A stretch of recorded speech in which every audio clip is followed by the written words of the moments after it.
اللہ سبحانہ و تعالی نے تفصیل سے جس قصے کا تذکرہ کیا ہے نا، وہ ہے جناب موسیٰ علیہ السلام اور سیدنا ہارون، ان کا فرعون کے پاس جانا، اس کو دعوت دینا، اور پھر بنی اسرائیل، یہ سارا تفصیلی قصہ ہے۔ تو قصہ جو ہے نا اس کی تفصیل میں ہم نہیں جائیں گے، لیکن یہاں جو اللہ رب العزت نے جناب موسیٰ اور ہارون کو جب فرعون کی طرف بھجوایا ہے نا، تو ان کو دو حکم اللہ نے دیے ہیں قرآن مجید میں۔ یہاں جو اللہ نے ذکر کیے، فرمایا وَلَا تَنِيَا فِي ذِكْرِ، اور دوسرا قُولَا لَهُ قَوْلًا لَيِّنًا۔ ان دونوں آیات میں داعیان حق کے لیے جو ہے نا ایک بڑا زبردست نقطہ موجود ہے کہ جو اللہ کے دین کا کام کرنے والے لوگ ہیں نا، داعی۔ اب حضرت موسیٰ اور فرعون کس کے پاس دعوت دینے جا رہے ہیں؟ فرعون کے پاس۔ تو اللہ نے ان کو وہاں ساتھ جو اسلحہ دیا ہے نا، وہ کیا ہے؟ فرمایا میرے ذکر میں تم نے سستی نہیں کرنی۔ تو ایک داعی کا کام یہ ہے، اس کی اصل قوت، اصل طاقت وہ اللہ کا ذکر ہے۔ اگر وہ چاہتے گفتگو کے اندر اللہ اثر پیدا کرے، رب العالمین اس کے ذریعے لوگوں کی اصلاح کر دیں، اس کو خود عملی طور پر جو ہے نا وہ مضبوط ہونا چاہیے۔ اس لیے اللہ رب العزت نے جناب موسیٰ اور ہارون کو پہلا نسخہ یہ بتایا اور حکم یہ دیا کہ میرے ذکر میں سستی نہیں کرنی۔ اور دوسری بات، حق بات جو ہے نا وہ کہنی چاہیے، اور جو ہے نا ٹھیک ہے حق بات کہیں، اچھے طریقے سے کہیں، لیکن آپ مجھے بتائیں کہ آپ کے مد مقابل یا آپ کے سامنے جو لوگ بیٹھے ہیں یا جو آپ کی بات سن رہے ہیں، کیا وہ فرعون سے برے ہیں؟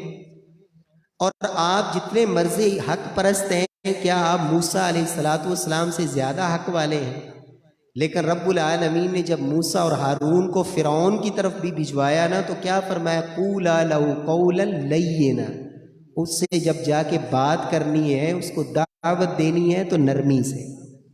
فرعون کو دعوت دینی ہے، رب العالمین جناب موسیٰ اور ہارون کو فرما رہے ہیں کہ انداز کیا ہونا چاہیے؟ نرمی والا۔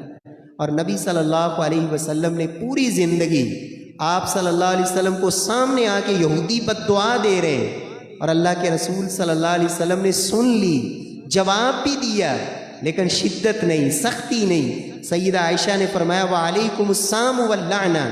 یہودی آئے اور کہنے لگے اے محمد نعوذ باللہ تمہارے لیے سام کا معنی ہوتا ہے موت، السلام علیکم کا معنی ہوتا ہے نا سلامتی، اور السلام علیکم درمیان سے لام نکال دیں تو معنی موت بنتا ہے، بد دعا ہے۔ یہودیوں نے اللہ کے نبی کو آ کے یہ بات کہی تو آپ نے جواب میں کہا وعلیکم، کہ یہ جو مجھے بد دعا دے رہے ہو اللہ تمہارے اوپر لوٹا دے۔ تو سیدہ عائشہ نے غصے میں آ کے کہا وعلیکم السلام واللعنہ، یہ بد دعا، یہ موت اور لعنت تمہارے اوپر۔ تو اللہ کے نبی صلی اللہ علیہ وسلم نے فرمایا یا عائشہ مہلن مہلن، یا عائشہ، عائشہ آرام سے، نرمی۔ تو حضرت عائشہ فرماتی ہیں یا رسول اللہ آپ نے سنا نہیں؟ آپ نے فرمایا تم نے نہیں سنا جو میں نے جواب دیا؟ تو اس کا مطلب یہ ہے کہ انسان کو ہمیشہ نرمی کو غالب رکھنا چاہیے۔ ہاں جہاں شدت ہے، سختی ہے، اس کو وہاں اختیار بھی کیا جا سکتا ہے، لیکن کوشش کرنی چاہیے کہ دعوت کے میدان میں نرمی کا جو ہتھیار ہے نا اس کو استعمال کیا جائے۔ اسی طرح اس صورت میں اللہ سبحانہ و تعالی نے موسیٰ علیہ السلام کا جادوگروں کے ساتھ جو مناظرہ اور مباحثہ ہوا، تو اس میں جادوگروں نے ایک ہی مجلس میں، اور اہل علم اور نیک لوگوں کی صحبت کے اثرات کتنے گہرے ہوتے ہیں۔ یعنی یہاں آپ اندازہ لگائیں کہ وہ جادوگر جو آئے تھے محفل میں تو کافر تھے، کیسے آئے تھے؟ کافر، اور فرعون کی طرف سے آئے تھے۔ تو موسیٰ علیہ السلام سے ایک ملاقات ہوئی، ایک مجلس ہوئی، تو اللہ نے ان کو ایمان کی دولت سے نوازا۔ صرف ایمان کی دولت سے ہی نہیں نوازا، بلکہ شام سے پہلے وہ شہادت کے رتبے پہ فائز ہو چکے تھے۔ اللہ اکبر۔ انہوں نے پھر جان دینا گوارا کر لی۔ جب ایمان دل میں اتر جاتا ہے نا تو پھر انسان پرواہ نہیں کرتا۔